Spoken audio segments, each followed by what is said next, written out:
Hey everyone, just taking a quick 15 seconds to let you know that my new book, The Fitness Mindset, Eat for Energy, Train for Attention, Manage Your Mindset and Reap the Results, which hit the bestseller list within 24 hours of its release, is now available to buy on Amazon. So if you're looking for everything you need to get into incredible shape and the mindset to keep it forever, be sure to check it out. Thanks for listening, and I hope you enjoyed this week's episode.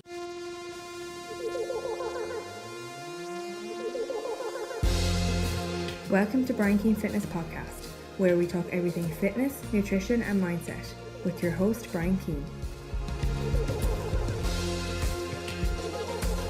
Hey everybody, welcome to another episode of the Brian Keane Fitness Podcast. We talk everything fitness, nutrition and mindset to help you with your goals. Today's episode is going to be a Q&A, so I've pulled in questions from my Instagram and from Snapchat as well. So if you're not following me on those platforms, all the questions that come into the podcast come in through my Snapchat, BrianK019, and my Instagram, Brian Keane Fitness. They're my two major platforms at the minute. Spending a lot of time on both of those with Q&As. Still loving Snapchat. I know a couple of people have came off it. I know a couple of people have signed up because they're coming back on it. So be sure to check me out on there on top of Instagram. So first question comes in from Sammy Kane on Instagram. I'm tracking macros, but it's really taking its toll on me mentally. Any tips? Okay, so this is something that I've kind of changed my mind about over the last 18 months or so. I was very, very dogmatic and very one-sided in my approach to tracking macros, and that I felt that people should probably lean towards clean eating more so than tracking macros. And I love the Charlie Munger quote. Charlie Munger is Warren Buffett's right-hand man, and Warren Buffett and Charlie Munger own Berkshire Hathaway, who own Coca-Cola. They're two of the richest people on the planet. They're both billionaires. And Charlie Munger says that you shouldn't have an opinion on something unless you can argue the opposite side better than people standing on that side. And that's kind of how I felt about tracking macros for a period of time. And now I'm right back in the middle again, and I'm a lot more objective on it. The truth is, tracking macros is very much down to the individual and what works best for you. Some people work tremendously well tracking every single macro and actually feel less stressed because they know exactly what they're putting into their bodies. Other people, which sounds like Sammy, sounds like you, and it sounds how I am, get more stressed out if we actually miss our macros, and it has the reverse effect where there's too much cortisol and too much stress in our body because we've missed our macros, we've missed our carbs, or we've missed some form of timing, and as a result we're way more stressed out, which is going to have a more negative effect on losing body fat and body composition than even overeating by 10 or 20 calories is going to do, because cortisol is the figurative death by 1,000 cuts. If you're in a constant state of stress, your body isn't going to be able, and short-term cortisol is great. We get it when we train. We get that release when we train. It's something that kept us alive thousands of years ago if you were being chased by a saber-toothed tiger. But chronic cortisol, chronic stress is the figurative death by 1,000 cuts. So if you're finding that you're tracking your macros and it's making you taxed mentally and you're stressing out, you may be better not tracking your macros every single day. So what I advise, and I've got people that come through my BKF online program, particularly my top 50 program, where me and my coach Emma work with people, it's very much down to the person. For example, the nutritional plan in that program, there's various different nutritional plans depending on each person's goal, a clean eating strategy, a carb cycling strategy. Depending on each person's goal, the plan will be based around you. But what I found has worked, and this is one of the reasons that there's so much interaction with people coming through those programs, is because some people find that they get stressed out tracking macros, and some people find they get less stressed out when they track macros. I've calculated everything in those programs, and most trainers, most online programs will do. They'll calculate all the macros, they'll calculate all the calories, so you know exactly what you're consuming. Because the truth is, it is important to have some idea of intake that you're taking in. If you're trying to lose body fat and your maintenance calories is 2,000 and you're eating 4,000 every day, realistically, you're not going to lose body fat, and you're probably going to add more body fat or weight onto your frame. So I would advise that to understand what you're consuming is important, but then if you find you're getting taxed mentally tracking every meal, it's then just putting it to a side and realizing, okay, well, that's what 50 grams of rice looks like. And whether you're up 10 or down 10 grams of rice each day, the relaxation that you're going to get and the less stressed out you're going to get as a result from not tracking every macro is probably going to have a more beneficial term in terms of long-term body composition for you. So what I would advise anybody listening here is reverse engineer you. Find what works best for you. Do you get less stressed when you know exactly how many calories and macros you're eating? Or do you get more stressed if you end up missing some and you're put out of whack and you can't sleep because you can't focus on all the other meals that you got right during the day, and you're just caught up on the fact that you missed out on 50 grams of carbs later on in the evening when you were supposed to have them post-workout, and that's stressing you out, in that case, you may be better not to track your macros at all. So my advice would be reverse engineer you. If you find tracking macros works for you, then do it. If you find that not tracking macros work for you, just have an idea of what you're consuming, go onto a plan, create your own plan so you have an idea, and then stick with that and stick with a clean eating strategy where you're not tracking it into MyFitnessPal or in whatever app you're using in every single meal. Okay, next question comes in from Alan O'Neill 28 on Instagram. Brian, what's your opinion on training through muscle soreness, i.e. training chest when it's still sore? Okay, this one comes in pretty regularly on my Snapchat Q&As. The truth is, I can argue that both sides of this equally well. There's been a lot of scientific research to show that if you train a muscle while it's still sore and you haven't given it optimal time to recover, you're not going to get maximum hypertrophy in that muscle, which means that you're not going to build as much size, you're not going to get as many fiber tears, or else you're going to over fatigue the muscle and it'll actually not grow as a result. However, on the other side, there's been other studies to show that you can do the same body part 3-4 days in a row with muscle soreness and it will still grow provided your nutrition and your recovery and your rest is good. So one of the things that I love so much about science, and I actually have a bit of a love-hate with it, is regardless of what your goal is, you're going to find a study that's going to be able to support that. I remember when I released my book, The Fitness Mindset, which was a bestseller in 8 weeks for Amazon, and actually last week went back up on the bestseller list again. I remember I sent my book to my sister, who's a PhD. She's a lecturer at Northumbria University in Newcastle, and all the scientific bits I talked in there about the energy systems for alcohol, carbs, glucose, glycogen.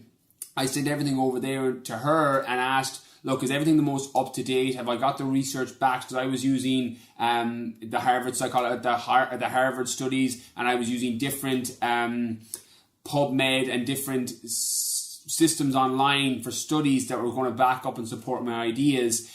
And what her exact words to me were, you can find a piece of evidence or study that's probably going to support whatever claim you make if you search hard enough. And that's coming from someone who makes her living in the science world. And that gave me a lot more clarity in terms of answering questions like this on muscle soreness. The truth is, you're going to find support, your claims and studies that support and negate the effects. I would advise trying to find out what works best for you and then doubling down on that. The truth is, if you're training chest on a Monday and then you train it again on a Wednesday and you can't lift any weight because the muscle is too sore, you're probably better to leave it another 24 or 48 hours before you train that muscle again. However, you may find that because you train that chest or glutes or legs on a Monday and then again on a Tuesday or Wednesday, you get a ferocious pump because you're just pushing new blood into that muscle and you have a better workout as a result, that may actually work for you better long term. For example, I know myself that if I do chest on a Monday and then follow it up again on a Tuesday, I always have a better chest workout the following day because it's just pushing new blood into that muscle, and as a result I have a better mind-muscle connection. I end up tearing more fibers down, and then providing my nutrition, recovery and sleep is all on point, I end up growing more muscle as a result. So the truth is, personally, I'm a fan of training with muscle soreness. I love it, but I'm not saying it's the right way to do it. I would see how your body responds. If it's negatively affecting your workouts, then you've probably overtrained that muscle and you should wait another 24, 48, 72 hours. Or if you find you're having a way better workout the second time round, you're getting a much better pump, you're improving your mind-muscle connection where you can feel your mind in the muscle, then I would definitely do and train around with muscle soreness and make it work for you. Okay, next question comes in from Helen Desar on Instagram. What is your opinion on keto? Okay, so again, like most things, I can argue both sides heavily on keto. I'm a massive fan of keto for people that have made the decision to drop into full ketosis, who want an unlimited energy source, who want to be very clear in their brain, but don't mind sacrificing the lifestyle changes that come with it. So for example, for anyone that doesn't know, the keto diet is effectively where you put your body into full ketosis. It's where you switch from using glucose as your primary energy source to using ketones as your primary energy source. It's kind of like petrol or diesel for your car. The only difference is if you can go into ketosis, it's like running your car on unlimited petrol. If you're running off ketones, that's why a lot of endurance athletes try and go into full ketosis, is because you don't really run out of energy because you're constantly supplying your body with ketones.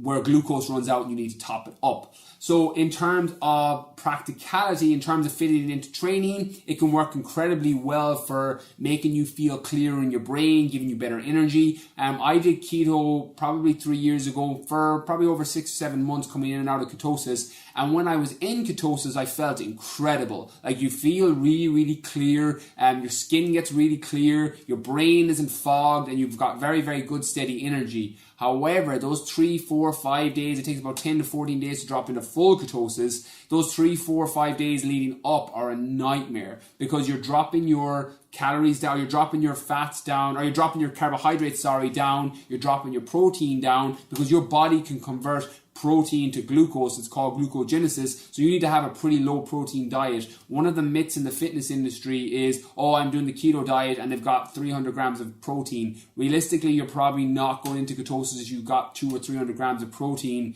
because your body will convert that protein, particularly if you don't have a lot of carbohydrates, it'll convert those and you'll use them for glucose, and then you won't be able to drop into ketosis. To get into ketosis, you want to have your fats around 80%, again 75 to 85% depending on the person, and then the rest comes from protein, and your carbs around 0 to 5% of your complete intake. There's a great book, and I forget the author's name, it's called Keto Clarity, which I recommend. It's a pretty short book for anyone that's thinking about going into full ketosis, and it will just break down some of the misconceptions. And there's a great section on myths that people have on what keto is and how to get into ketosis. So I would check that out for sure if it's something you're considering.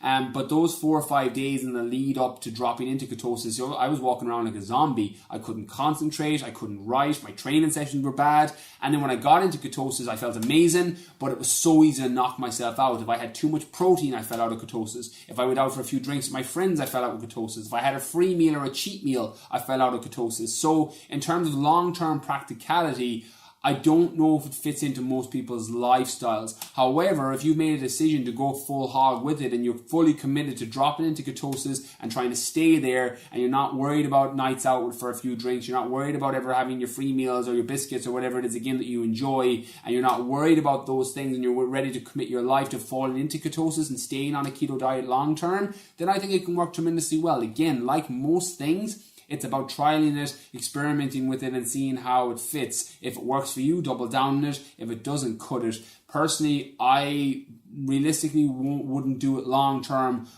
because right now I wouldn't be prepared to give up my weekend ice cream with Holly, my daughter, my 2-year-old. I wouldn't be prepared to give up the high protein to speed up my recovery so that I can keep my muscle that's on my frame, and I wouldn't be prepared to make those sacrifices right now. So personally, I wouldn't do it, but it's got to be down to your decision on whether you decide to do it and whether you decide to commit to it long term. But what I would advise is picking up that book, Keto Clarity, having a read of that, and then making your decision after.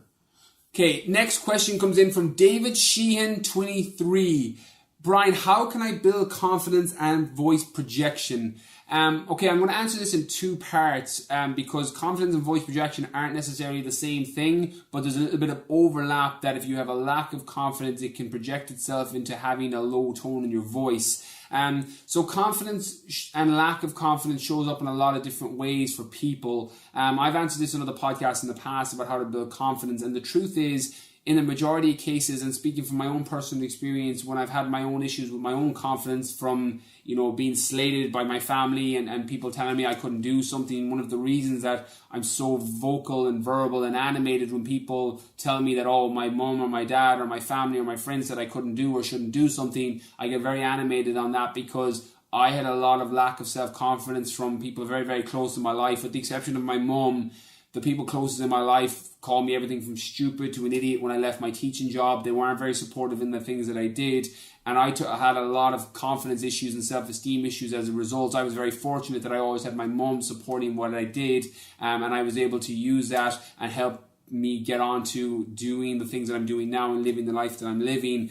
But confidence largely comes down from making a decision to do something and then doing it regardless of what anybody else thinks. And the example that I always use is when I made my jump from being a full-time teacher into starting my own fitness business, I was met with a lot of resistance from people that were very close to me.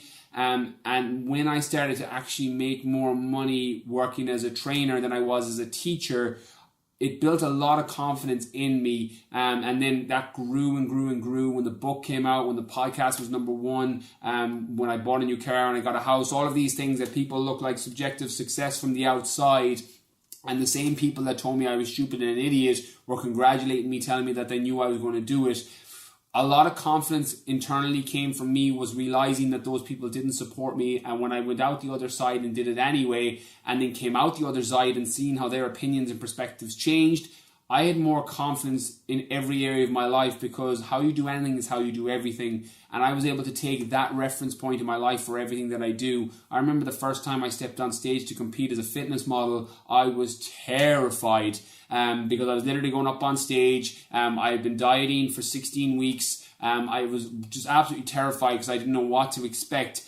And for me at the time, it seemed like the scariest thing on the world to compete as a competitive bodybuilder, as a fitness model on stage. And then when I did it and came out the other side, I had more confidence as a result. And I used that as another reference point. Confidence is kind of like legs on a table. The more times you set a goal and you hit it, the more legs you put to that table and the more confidence you get. So for anyone that's lacking confidence in all areas of their life, what I would advise you do is you set a target or a goal, regardless of how big or how small that is, and then you hit it, because that's what confidence comes from. Confidence comes from saying you're going to do something, even if it's in your head and you don't have to express it to the entire world, but saying to yourself that you're going to do something and then doing it. Confidence comes as a result. The more times you do that, the stronger the legs build. And then one of the reasons that I'm very fortunate now that I have the confidence and the mindset that I have is because I don't let other people's opinion of me become my reality anymore, because I have those reference points when people told me I shouldn't do something. I have those reference points when people call me an idiot and call me stupid, and then change their opinions and perspectives out the other side, and realizing that when you set a target and set a goal, particularly big ones, and we all know the ones that we want to hit. For some it's to hit a 5k, for others it's to hit a 10k, for someone else it's just to get into a relationship where they're happy, it's to leave their job and find something that's where their ladder's up against the right wall. It's relative.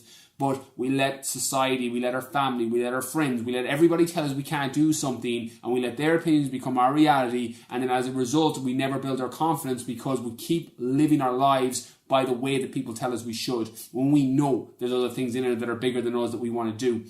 My advice is set your goals, set your targets, work towards them, and use focus. The acronym for focus: follow on one course until success. You do fucking everything until you hit that goal, you hit that target. If you have to move the timeline, then you move the timeline. If you set it for 3 months and it takes you 6, then it takes you 6. You fail forward, you move forward, you use your obstacles as stepping stones. You don't let other people's opinion become your reality, and you set your targets, you set your goals, and you work towards it every single day. Surround yourself with the right people, consume the right information that supports that end goal of who you want to be and what you want to become, and build confidence as a result. Think of legs on a table. Every time you do something you said you were going to do to yourself, you're going to build another leg on that table until you build the confidence to go and do whatever it is that you want to do. The second part then for voice projection, largely if you fix the confidence issue that you have in life, as I said, how you do anything is how you do everything. When you fix the confidence, as a result, you can have voice projection because you're not worried about what other people are thinking about you. One of my most downloaded episodes of the podcast was how to stop caring what people think about you. And again, the only reason I'm able to offer advice on that is because it's something I struggled with for so long. I love the Theodore Roosevelt quote, "The comparison is the thief of joy." And I went through my life putting my happiness into external things, into what other people thought of me, and all of these other things that I had to deal with myself. And as a result, I was less confident in everything that I did, and I was comparing myself with what other people were doing.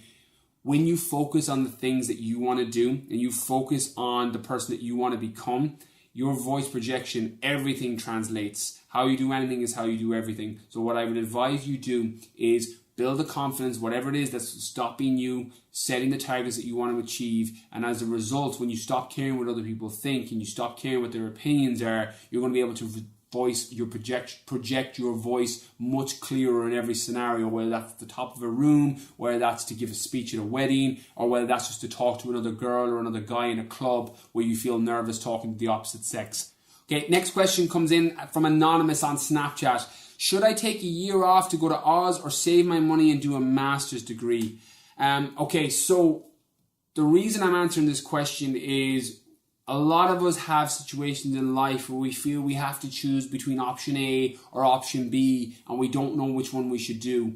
The truth is, the way that we're designed as people, and I've done this myself, is regardless of what decision you make, you're going to be damned if you do and damned if you don't, because you're always going to wonder what would happen if I had made the other decision. So if you decide to go to Oz, you're going to be going Oz, and there's going to be times when you wonder, oh, maybe I should have stayed at home and did a master's degree and start climbing my ladder of where I want to be in terms of my employment. And if you stay at home and do a master's, you're going to be wondering, maybe I should have gone to Oz, the people I would have met, the experiences I would have had. And you're going to wonder which one should you, have you made the right decision or did you make a mistake? That's basic human nature. We all do it in every area. The one thing I would offer here is I base my life philosophy off that if the decision is between A and B or both, I always choose both. So in this context, what I would do is, if you have that as an option where you can literally do both and have the best of both worlds, I would always choose both. Sometimes we can't see the forest amongst the trees and we can only see the situation from one angle. It's why hearing opposing views or hearing other views from people that are outside of it that are a lot more objective can help support us, because we can only see it in one way. What I would do in this exact context, and I'm by no means saying this is what you should do, but this is exactly what I would do if this was the situation I was in. I would literally take my year off. I would go out to Australia. I would have an amazing time. The person you will become, the experiences you will have, and all the things you will learn over that year is going to support you becoming a better version of you, and is going to support you long term in your life. But what I would do is, the job I'm working, I would start putting money aside week by week so that when I come back after a year, I go straight into my master's and then I get that done, and then you start climbing the ladder against the wall of whatever it is that you want to do in your employment. I would literally do both. If I have the option between A or B or both, I always choose both. In that context, I would go to Australia, I would have an incredible year, I would start putting money aside, and then I would come back and I would do my master's, and I would have the best of both worlds. And that's something that I would advise anybody here that's struggling between two decisions, struggling between should they go to college, should they work, struggling between should they go abroad, should they stay at home, struggling between whatever A and B decision you have to make. Look at it from all sides, pull yourself out of it objectively, and ask yourself the honest question, can you do both? And if you can do both, my advice is always do both. Okay, that's everything from today's episode, so a massive thank you again. For more information about me, head over to my website, www.briankeenfitness.com. There's information on my top 50, my GA youth program, and my GA lean body programs all on there. My best-selling book, The Fitness Mindset, is on Amazon, the Book Depository, and Dubry bookstores in Ireland, and selected bookstores in the UK. Snapchat is BrianK019. Massive thank you to Cormac Voxonic who put together all the podcast episodes. Catch you soon.